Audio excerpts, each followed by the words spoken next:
ভালোবাসায়, শ্রদ্ধায়, সম্মানে আমার মাথা সবসময় এই ভালোবাসার কাছে নত হয়ে যায়।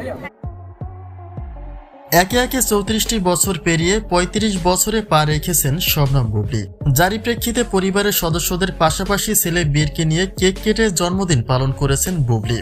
তবে সেখানে দেখা মেলেনি সুপারস্টার শাকিব খানের। কিন্তু গোপন সূত্রে জানা যায়, ব্যস্ততার কারণে বুবলীর জন্মদিনে শাকিব খান উপস্থিত হতে না পারলেও উইশ করার পাশাপাশি লাখ টাকার উপহার দেওয়ার একটা আলোচনাও চলমান রয়েছে।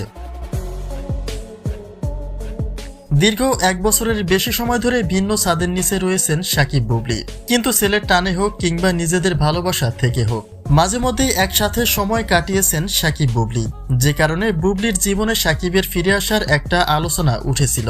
কিন্তু পরবর্তীতে সেই আশার আলো আবারও নিভে যায়। কারণ হিসেবে জানানো হয়, শাকিবের সাথে কাটানো সকল চিত্র প্রকাশ করে দেয় বুবলী। অর্থাৎ একজন ব্যক্তিত্ববান মানুষ কখনোই নিজেদের ব্যক্তিগত তথ্য প্রকাশ করবে না মিডিয়াতে, যে বিষয়টি নিয়ে অপবিশ্বাসের কাছেও অনেকটা বাজেভাবে হেনস্থার শিকার হয়েছেন বুবলী। বিগত 3-4 মাস আগে শাকিব তার তৃতীয় বিয়ের ঘোষণা দেন, পাশাপাশি তার বাসায় বুবলীর যাতায়াত নিষিদ্ধ করা হয়। তবে সেখানে শাকিবের এমন সিদ্ধান্তে কিছুটা গোপনীয়তা খুঁজে পান নেটিজেনরা।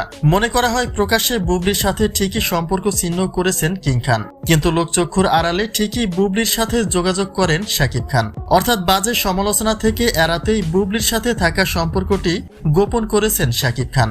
আর এই দিকগুলি যেন নতুন করে টানা হচ্ছে বুবলীর দিকে। এমনটাই আলোচনা এসেছে যে বীর এবং বুবলীর কেক কাটা মুহূর্তে শাকিবের দেখা না মিললেও আড়ালে থেকে ঠিকই বুবলীকে উইশ করেছেন শাকিব খান। বীর যেহেতু বুবলীর কাছে বড় হচ্ছে, তাই সন্তানের স্বার্থে হলেও বুবলীর সাথে যোগাযোগ রাখতে হয় শাকিবের। আর তারই জের টেনে বুবলীর জন্মদিনে শাকিবের পক্ষ থেকে লাখ টাকার উপহার পাওয়ার একটা আলোচনাও বয়ে চলেছে।